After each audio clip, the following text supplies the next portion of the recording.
안녕하세요. 감동보감입니다. 네티즌들이 한 차례 떠들썩했던 일이 있었습니다. 오늘은 독일에서 실제 있었던 일에 대해 소개해드리려고 합니다. 독일에서 제일 유명하다고 알려진 한 대학병원. 많은 환자와 간호사들이 돌아다니는 곳이지만 의사들이 모여있는 회의실은 왠지 모르게 싸늘한 느낌이 감돕니다. 병원에서 근무하는 수백 명의 의사들과 병원장까지 불러 모은 한 명의 독일 의사는 자리에서 일어나 무언가 발표를 하기 시작하는데요. 하지만 발표가 시작되고 얼마 지나지 않아 병원장은 테이블을 두드리며 제정신이냐는 말과 함께 불가능하다며 한숨을 내쉽니다. 과연 이곳 독일의 대학병원에서는 무슨 일이 있었던 것일까요? 안녕하세요. 저는 독일에서 꽤 유명한 대학병원의 심장 전문의로 근무하고 있는 에밀리아라고 합니다. 제가 근무하고 있는 독일의 대학병원은 지금은 독일에서도 최고로 실력 있는 의사들이 모인 것은 물론 그만큼 치료비도 비싼 대학병원입니다. 하지만 불과 1년 전만 하더라도 저희 병원은 규모에 비해 실력 있는 의사를 갖추지 못했다는 평가를 받았고 입원한 환자들마저 병원의 입원 생활에 불편한 것이 너무 많다는 불만이 많이 터져나오던 병원이었습니다. 그래서 병원장님도 이러한 불편한 부분들을 개선하기 위해 여러모로 애를 쓰셨지만 시간이 지날수록 내원 환자와 입원 환자가 줄어들어 파산 직전까지 가게 되었고 실제로 병원에 근무 중이던 몇몇 유능한 의사들의 급여를 줄이기 위해 그들을 해고하기까지 했습니다. 하지만 지금 저희 대학병원은 독일에서 제일 실력 있는 대학병원으로 입소문이 나는 것은 물론 환자들에게 제공하는 아주 특이한 시스템으로 인해 하루에도 몇천 명의 환자들이 몰려드는 독일 최고의 의료병원으로 탈바꿈되었는데요. 그리고 이렇게 좋은 병원으로 탈바꿈하는데 많은 기여를 했던 사람들을 이야기할 때 실제로 저희 병원에서 근무하는 남자친구와 한국에 대한 이야기를 빼놓을 수가 없을 것 같습니다. 저는 어렸을 때부터 의사가 되고 싶은 꿈을 가지고 있던 한 소녀였습니다.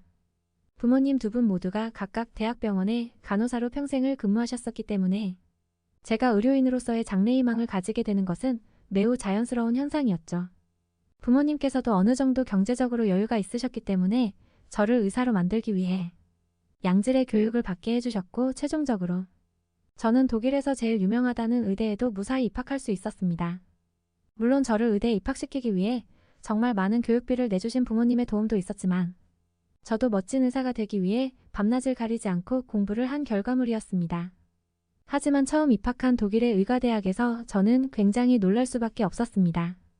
대부분의 학생들이 정말 환자들을 생각하는 의료인으로서의 모습이 아닌 그저 대학 졸업 후 돈을 많이 벌기 위해 의사가 된 학생들이 대다수였기 때문이죠. 환자에게 진정으로 봉사하고 싶고 남을 치료하고 도와주는 것이 좋아서 의사가 되고 싶어하는 학생은 거의 없었습니다. 그러던 중 저는 저와 같은 심장내과에서 공부를 하던 지금의 저의 남자친구 루카스를 만나게 되었습니다. 처음 루카스를 만났을 때에는 그렇게 이미지가 좋지 않았습니다. 왜냐하면 루카스는 주위에서 꼭 한 명씩 있는 천재였는데요. 자기가 똑똑한 것을 인지하고 있어서 같이 공부하던 친구들을 은연중에 무시하는 게 보였기 때문이죠. 하지만 그 당시 저는 그러한 루카스의 모습이 꽤 당당해 보인다고 생각해서 매력을 느꼈고 실제로 필기시험이나 실습에서 항상 1등을 놓치지 않았던 루카스에게는 배울 것도 참 많았어요. 제가 다니던 대학에서는 각 과의 1등, 2등에게만 한국에 있는 의과대학에 교환학생을 갈 수 있는 기회가 주어졌습니다. 한국이라는 나라의 의술이 얼마나 발전해 있고 그들의 정신력이 얼마나 대단한지 알고 있었기에 정말 한국에 교환학생으로 가고 싶었지만 저는 2등 안에 들지 못해서 교환학생으로 가지 못했습니다. 그리고 한국의과대학 교환학생으로 갈 수 있는 기회는 항상 1등을 놓치지 않았던 루카스에게 돌아가고 말았죠. 하지만 루카스는 모든 학생들이 가고 싶어하는 한국 교환학생 기회를 단칼에 거절하는 것도 모자라 한국을 가고 싶어하는 친구들이 너무나 멍청하다며 공개적인 장소에서 비난을 퍼붓기 시작했습니다. 루카스는 독일보다 못 사는 나라인 한국으로 의료기술을 배우러 가는 것이 말이 되냐며 자신은 한국에서 전혀 배울 것이 없는 높은 실력을 갖춘 의료인이라며 가지 않겠다고 했고 실제로 저를 여자친구로 만나고 있었음에도 저에게까지 한국에는 절대 가면 안 된다면서 헛소리를 늘어놓기 시작했죠. 이미 의과대학에 입학하기 전 부모님과 함께 한국으로의 여행을 다녀오며 한국이 얼마나 선진국인지 알고 있던 저는 곧바로 루카스에게 한국의 의료기술은 지금 세계 최고 수준이 내가 담당하고 있는 심장 분야에서는 미국도 기술을 배우고 있는 나라라고 현실을 말해주었지만 루카스는 코웃음을 치더니 저에게 거짓말을 하지 말라며 대화를 이어가지 않더군요. 그날 이후 저는 루카스와 어색한 사이가 되고 말았고 결국 헤어지게 되었습니다. 루카스에게 악감정이 있던 것은 아니었지만 경험해보지도 않은 한국의 의료기술과 한국이라는 나라에 대해 함부로 말을 하는 루카스가 당황스러웠고, 실제 의료 현장에 투입되어 수술 한번 해보지 않은 사람인데 자신의 실력에 자신만만하던 모습이 꼴사나워 보였어요. 그렇게 의과대학을 졸업하기 위해 약 5년이 넘는 시간을 전문의 공부를 하고 저는 마침내 대학을 무사히 졸업할 수 있었고, 제가 그토록이나 바라던 독일에서 꽤 유명한 대학병원으로 알려진 곳에 채용될 수 있었습니다. 물론 대학병원에서 인턴, 레지던트의 과정을 거쳐야만 했지만 환자들을 직접 마주할 수 있다는 생각에 저는 하루하루 기대에 부풀게 되었죠. 특히 저와 함께 대학병원에서 근무할 인턴 동기들이 너무 궁금했습니다. 앞으로 수년의 시간을 함께 보내야만 하는 동기들과는 하루빨리 친해지는 것이 중요하다고 생각했던 저는 그렇게 대학병원에 처음 출근해 동기들을 만날 날만을 손꼽아 기다리게 되었습니다. 그런데 처음 병원에 출근한 날 저는 아주 익숙한 뒷모습을 마주할 수 있었죠. 저와 아주 잠깐 연인 사이로 지냈던 루카스가 저의 유일한 동기로 저와 똑같은 대학병원에 들어왔던 것이었어요. 루카스는 저를 보자마자 다소 당황한 표정을 짓더니 앞으로 잘 지내보자며 어색한 악수를 건넸고, 저 또한 어차피 이제는 같은 병원에서 오랜 시간 동안 봐야 할 사람이어서 쿨하게 생각하며 그의 악수를 받았죠. 대학병원에서 근무를 하는 것은 힘든 나날의 연속이었습니다. 인턴으로 생활한다는 것이 어떻게 보면 병원에서 오랜 기간 근무를 한 경험이 있던 간호사분들보다 모르는 것이 많았고, 저는 하루라도 빨리 실력을 쌓기 위해 병원에서 먹고 자며 수술 연습을 하거나 의학 지식을 쌓는데 매진했습니다. 그런데 이상하게도 제가 입사하고 난 이후부터 점점 방문하는 환자들의 수가 줄어들더니 어느 순간부터는 의료사고 비율이 급증하기 시작하더군요. 대학병원에 들어오고 1년밖에 지나지 않았지만 병원장님의 지시가 있어 의사회의에 들어갈 수 있었고, 저는 그곳에서 엄청난 충격을 받고 말았습니다. 알고 봤더니 제가 다니고 있던 대학병원은 부족한 의사의 수를 채우기 위해 저와 같은 아무런 실전 수술 경험이 없는 인턴을 바로 투입하고 있었던 것이었고, 거기에 더해 수술을 진행할 수 있는 최첨단 장비조차 존재하지 않는 정말 말도 안 되는 수준의 병원이었기 때문입니다.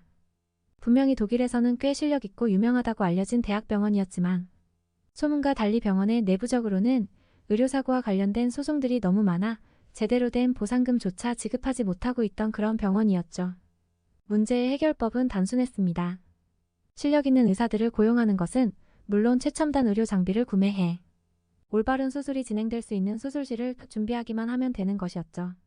하지만 병원장님은 문제에 대한 현재 상황만 얘기를 할 뿐 사태를 해결하기 위한 결정은 하지 않았고, 오히려 의료사고를 발생시킨 의사들만 해고하고 있었기 때문에 점점 저희 병원을 오고 싶어하는 의사들의 수가 줄어드는 것은 당연한 수순이었습니다. 그런데 어느 날부터 루카스가 병원에서 보이지 않더군요. 그때 당시 병원에는 수술방에 들어갈 의사들과 장비가 부족해서 인근에 있는 병원 인력까지 끌어모아 환자들을 수술하고 있었는데, 저와 똑같은 인턴이었던 루카스가 전혀 보이지 않는 것은 너무나 이상했습니다. 처음에는 그냥 바빠서 마주치지 않았겠거니 생각했지만 루카스는 한 달이 넘도록 병원에서 전혀 볼 수 없었죠. 그의 휴대폰 번호까지 지워버렸던 저는 너무나 궁금한 마음에 참지 못하고 선배에게 루카스가 보이지 않는데 무슨 일이 있는 것 아니냐며 질문을 했는데요. 돌아오는 대답은 상당히 충격적이었습니다. 루카스가 어떤 이유 때문인지는 몰라도 2개월간의 무급휴가를 신청했다면서 어디로 갔는지는 그 누구도 모른다는 사실뿐이었죠. 그 누구도 루카스의 행방에 대해 아는 사람이 없었기에 저는 더욱더 이해가 되지 않았고, 저는 그저 그가 곧 그만두겠구나라고 생각하고만 있었습니다. 그런데 루카스가 사라지고 약 3개월이 지난 어느 날, 병원 전체의 안내방송으로 시간이 있는 모든 의사들은 회의장에 모여달라는 긴급한 안내방송이 나오더군요. 제가 입사하고 몇 번 겪어보지 않은 회의장 출석 통보에 저는 곧바로 회의장으로 뛰어갔고, 또 다른 의료사고가 생긴 것일까라는 조급한 마음에 긴장하게 되었습니다. 회의장에는 나이가 지긋하신 시니어 의사부터 저와 같은 인턴까지 수많은 의사가 모였습니다. 그런데 이게 무슨 일이죠? 그 회의장에 제일 마지막으로 출석해 모습을 드러낸 의사는 바로 루카스였습니다. 루카스는 한눈에 보아도 상당히 초췌해진 얼굴이었지만 눈빛만큼은 그 전에 루카스라고는 생각되지 않을 정도로 진지한 눈빛이었죠. 하지만 루카스는 자리에 앉지 않고 회의실 앞쪽에 있는 무대로 걸어가기 시작하더군요. 놀랍게도 회의를 주최한 것은 저와 같은 인턴에 불과했던 루카스였습니다. 그리고 이어진 발표는 루카스가 약 3개월 동안 한국의 대학병원 출장을 다녀온 기록들이었죠. 알고 봤더니 루카스는 병원장님과의 1대1 면담을 통해 현재 병원에 시스템적으로나 기술적으로 심각한 문제가 있다는 것을 알게 됐고, 수많은 나라들 중 의료 시스템이 최고로 알려진 한국으로의 비밀 출장을 다녀온 것이었습니다. 그리고 루카스가 보여준 자료들은 파격적이면서도 놀라운 것들 뿐이었죠. 루카스는 한국의 대학병원에서 실제 근무하며 겪은 모든 것들을 설명해주며 현재 근무하는 독일의 대학병원이 문제가 많다는 것을 지적했습니다. 한국의 대학병원 의사들이 가지고 있던 술기는 저희가 단 한 번도 경험해보지 못한 것들이었고, 한국의 평범한 대학병원에서 사용하는 장비들 또한 지금의 독일 대학병원에는 전혀 존재하지 않는 최첨단 장비들이었죠. 실제로 루카스는 발표를 위해 한국의 몇몇 의사분들을 직접 회의장으로 모셔왔고, 거기에 더해 새로운 한국의 의료 장비들을 체험할 수 있는 기회를 선보이기 시작했습니다. 한국의 의사분들은 수술시연회에서도 엄청난 수술 기술을 보여주시면서 저뿐만 아니라 다른 동료 의사들을 놀라게 만들었죠. 병원장님께서도 처음에는 못마땅한 표정이었지만 한국의 의사들이 보여주는 수술의 진행 단계나 기술들을 보시면서 다소 당황한 표정을 짓고 놀라는 듯한 모습이 보일 정도였습니다. 특히 루카스는 한국의 대학병원에서 환자들이 머물고 있는 병동의 구조나 시스템도 그대로 받아들이고 똑같이 실내 공사를 하고 시스템을 만들 필요가 있다며 한국의 대학병원 병실들을 보여주었는데 그것은 더욱 큰 충격이었습니다. 한국의 대학병원 병실들은 한눈에 보아도 깔끔한 것은 물론이고 환자들이 정말 휴식과 치료에만 집중할 수 있는 모든 시스템을 갖추고 있었기 때문이죠. 특히나 냉난방기는 물론 공기청정기까지 설치되어 있는 한국의 평범한 대학병원 병실은 저게 정말 한국에서는 평범한 수준인가? 라는 말이 나올 정도로 돈이 많아 보이는 나라였습니다. 루카스는 그동안 한국을 무시하던 사람이 맞나 싶을 정도로 한국의 의료기술을 본받아야 된다며 실제 곧바로 적용이 가능한 의료 시스템들을 계속해서 보여주었어요. 처음에는 루카스가 인턴이라고 무시하던 의사 선배들도 점점 루카스의 말에 집중하고는 몇 가지 질문들을 하기 시작했습니다. 특히나 직접 독일까지 와주신 한국인 의사분들은 루카스의 회의가 끝난 뒤 고난이도의 기술이 필요한 몇몇 수술에서 직접 또 다시 시연을 해주시면서 술기를 가르쳐 주셨고, 저는 그럴수록 왜 한국이 세계 최고의 의료기술과 섬세함을 가지고 있는 나라인지 깨달을 수밖에 없었습니다. 모든 회의가 끝난 후 곧바로 저희 병원은 기존의 병동을 반으로 나눈 뒤 수술실과 환자실은 물론 냉난방기를 설치하기 위한 전기배선 작업까지 공사를 하기 시작했고, 한국의 대학병원 환경과 똑같이 만들기 위한 대대적인 변화를 시도했습니다. 그전에는 환자들이 머무는 공간에 온도를 조절할 수 있는 장치가 없던 것은 물론 환자용 침대까지 너무나 낡아 불편한 점이 많았는데, 병원장님께서는 한국의 의료시설에 큰 충격을 받으셨는지 거리낌 없이 돈을 투자하셨어요. 특히나 한국에서 오신 의사분들은 약 한 달여의 기간 동안 저희 병원에서 머물며 수백 가지의 수술들에 대해 직접 섬세한 기술들을 추가로 가르쳐 주셨고, 더 나아가서는 1년에 한 번씩 정기적인 의료 미팅을 가지자는 제안까지 해주셨습니다. 실제로 저희 병원은 약 1년여의 기간 동안 병원에 있던 모든 문제점을 고쳐나갔고, 특히나 한국의 의사분들께 수술 기술을 배운 현장 투입이 가능했던 우리 병원의 의사들은 환자들의 수술 만족도가 너무 높다는 긍정적인 결과까지 얻을 수 있었습니다. 파산 직전이었던 저희 병원은 예전과 같던 명성을 회복할 수 있었고, 계속해서 발생하던 의료사고도 더는 발생하지 않는 안전하고 실력 있는 대학병원으로 탈바꿈할 수 있었죠.